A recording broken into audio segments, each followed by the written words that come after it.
देखिए Bhim army chief Chandrashekhar Azad Bhima Koregaon से वीर सपूतों को नमन कर कर वापस लौट रहे हैं। वापस लौटे देखिए चंद्रशेखर आज़ाद को चाहने वालों को कितनी भीड़ है। देखिए कुछ नज़ारा ही अलग है। इस नज़ारे को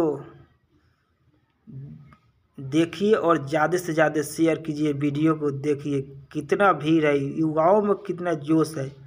चंद्रशेखर आज़ाद को देखने के लिए युवा कितना उत्साहित रहते हैं। देखिए जा रहे हैं, कितने युवा उनको चाहने वाले हैं।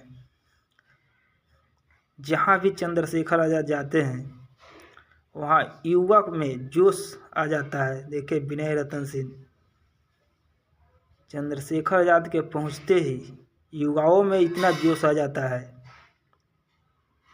इसी से समझिए अगर चंद्रशेखर आज़ाद जी अगर देश के प्रधानमंत्री बन जाएंगे तो फिर क्या होगा।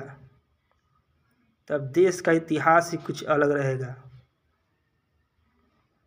देखिए अपने गाड़ी के ऊपर खड़ा होकर युवाओं से बात कर रहे हैं। देखते रहिए इस वीडियो को, ज़्यादा से ज़्यादा शेयर कीजिए। देखिए क्या नज़ारा है। इस नज़ारे को भीमा कोरेगांव का नज़ारा है। देखिए कैसे युवा उत्साहित हैं।